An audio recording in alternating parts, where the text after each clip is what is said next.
अस्सलाम वालेकुम, आप देख रहे हैं आई वर्ल्ड। मैं हूं आपके साथ ज़ुबैर अली। इसराइल पर यमन के हूतियों ने एक के बाद एक बैलिस्टिक मिसाइल से हमला किया। लगातार 3 मिसाइलों से इसराइल पर हमला किया गया, जिससे इसराइल पूरी तरह से तहस नहस हो गया। इसराइल पूरी तरह से अंदर से हिल गया कि आखिर ये क्या हुआ, क्योंकि उसको इस बात की उम्मीद नहीं थी कि यमन के हूती जो हैं इसराइल पर हमला कर देंगे। लेकिन यमन के हूतियों ने इसराइल पर पूरी तरह से अपने एक के बाद एक बैलिस्टिक मिसाइल दागी। लगातार 3 बैलिस्टिक मिसाइल दागने के बाद इसराइल के अंदर हाहाकार मच गया और इसराइल ने पूरी तरह से सोचा कि वो भी यमन के हूतियों पर हमला करेगा, यमन के हूतियों को अपने निशाने पर लाएगा, अपने निशाने पर साधेगा और उन पर भी हमला करेगा। लेकिन यमन के हूतियों ने जिस तरह से बैलिस्टिक मिसाइल से इसराइल पर हमला किया, तो उसके फौरन बाद अमेरिका ने अपना बयान दे दिया। अमेरिका ने साफ तौर पर अपना बयान दे दिया कि तुम जो है यमन के हूतियों का जवाब मत दो, उनके हमलों का जवाब मत दो। आप लोग यहाँ पर देख सकते हैं क्रैश रिपोर्ट जो आपकी मैं स्क्रीन पर रख रहा हूँ। साफ तौर पर इसमें कहा जा रहा है कि अमेरिका ने साफ तौर पर इसराइल से ये बात कही है कि तुम यमन के हूतियों के जो हमला किया जा रहा है, तुम्हारे ऊपर जो मिसाइलें दागी जा रही हैं, उसका तुम जवाब मत दो। अगर ऐसा करोगे तो ये जंग बहुत ज़्यादा बढ़ सकती है।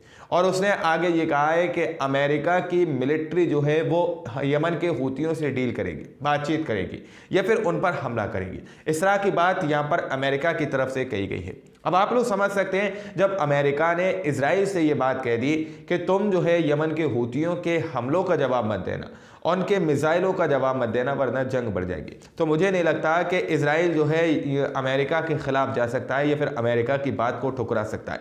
इस वक्त अमेरिका जो है इजराइल की पूरी तरह से मदद कर रहा है, हर तरीके से इजराइल की मदद कर रहा है।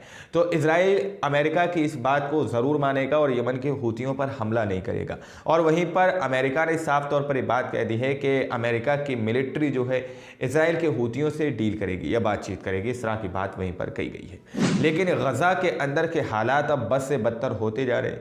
अब आप लोग समझ सकते हैं कि हमास के लड़ाके इस तरह से इजराइल का आखिर कब तक सामना कर सकते हैं, आखिर कब तक लड़ते रहेंगे। लेकिन फिर भी जो तस्वीरें इस वक्त गजा के अंदर की निकल के आ रही हैं, यानी 7 दिसंबर तक की जो तस्वीरें सामने निकल के आ रही हैं, उसमें इजराइल का बहुत भारी नुकसान हो रहा है।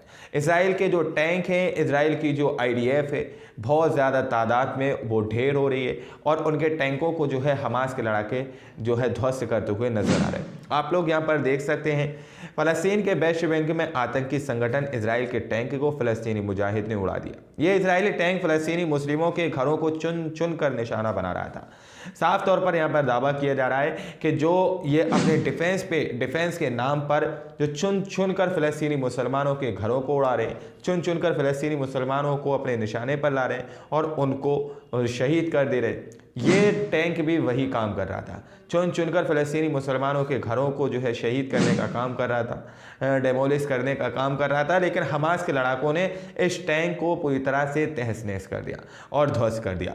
लेकिन दोस्तों, रजब तैयब एर्दोगान यानी कि तुर्की की तरफ से भी बड़ी खबर सामने निकल के आ रही है। वहाँ पर भी सड़कों पर बहुत ज़्यादा हाहाकार मचा हुआ है, फ़लस्तीन के लिए बहुत ज़्यादा आवाज़ उठाई जा रही है।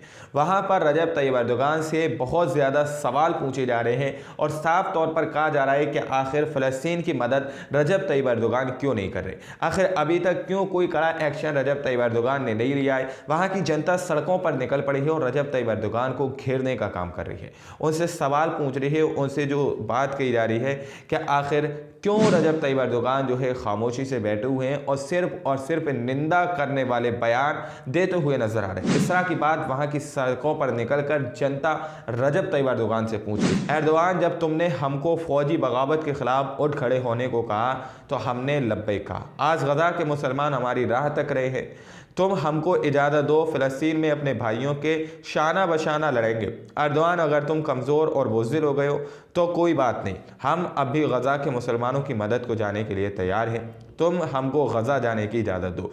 एक तुर्की शहरी की सदर एर्दोगान से अपील। तुर्की के रहने वाले जो वहाँ के लोग हैं वो वहाँ पर साफ तौर पर रजब तैयब एर्दोगान से इस तरह की बात कर रहे हैं कि तुम हमें इजाज़त दो, हम फ़लस्तीन जाना चाहते हैं। वहाँ के फ़लस्तीनी मुसलमान हमारी राह तक रहे, हमारा इंतज़ार कर रहे हैं, लेकिन तुम अभी तक कोई भी कड़ा एक्शन नहीं ले रहे हो, कड़ी बात नहीं बोल रहे हो जिससे फ़लस्तीन की जंग रुक सके। इस तरह की वहाँ की जनता जो है सड़कों पर उतर चुकी है।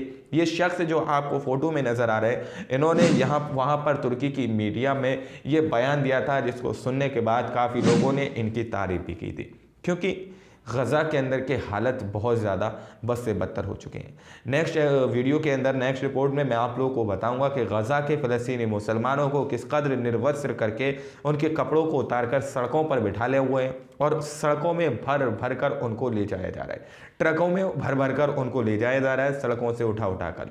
इस तरह की भयानक तस्वीरें हमारे सामने निकल कर आ रही हैं। आज की रिपोर्ट में इतना ही। बाकी आप लोग क्या सोचते हैं अपनी राय कमेंट सेक्शन में हमें ज़रूर दीजिएगा। मिलते हैं अगली वीडियो में, जब तक के लिए अपना ख्याल रखिएगा।